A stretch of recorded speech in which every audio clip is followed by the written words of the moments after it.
To me, one of the things I really enjoyed about acting is as a performer, you end up being part of a family, kind of, and a group of people who are truly dedicated to creating an artistic end. And you form a social connection that is extremely rewarding, and you work in an environment that is supportive and creative and accepting. And I didn't realize when I first started that that was what really drew me to theater. But as I started to move on and got opportunities to direct and got opportunities to act in a variety of situations, I lived and worked in those situations where people didn't foster that sense of community. And people did, and I began to realize that really the way to do this is to foster and grow community.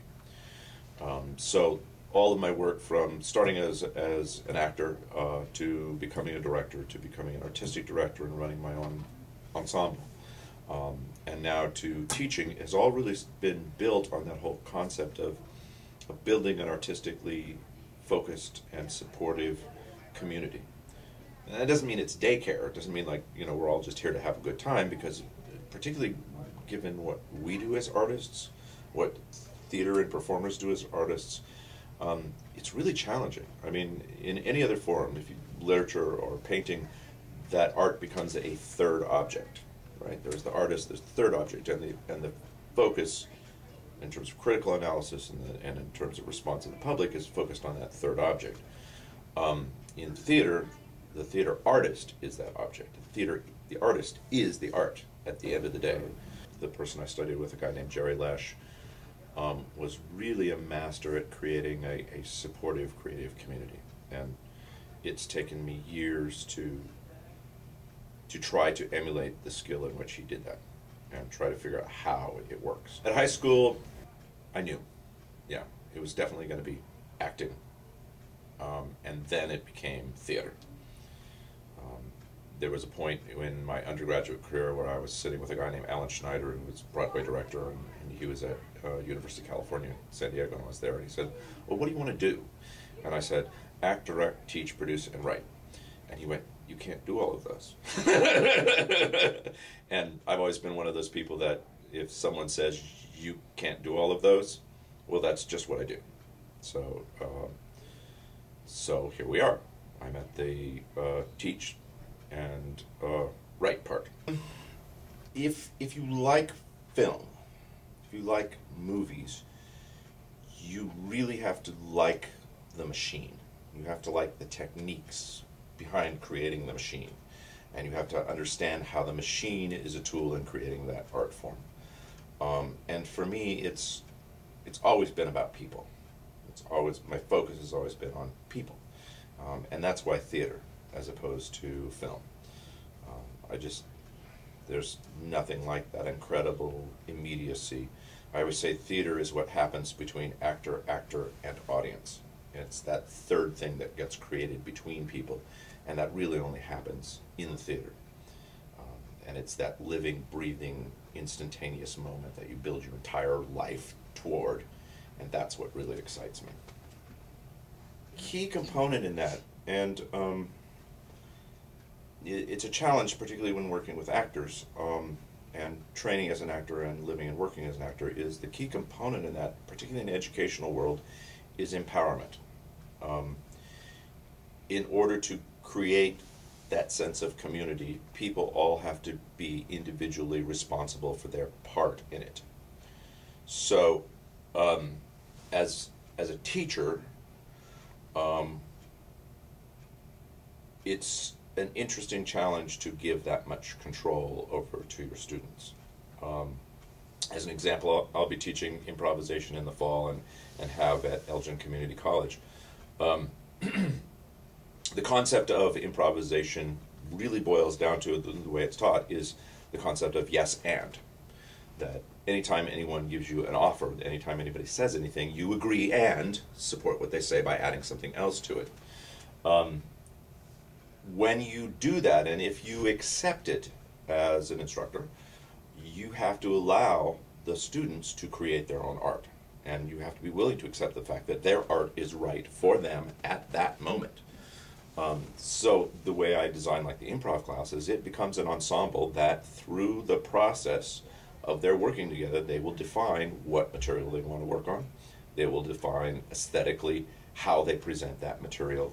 And after a certain point, I stop becoming an instructor, but really become a coach and a director in the sense that I try to find a way to help them do what they want to do better. And consequently, no two improv classes in any semester are the same. They all end up working on different techniques or different styles or different material. So they're always completely different at the end of the day.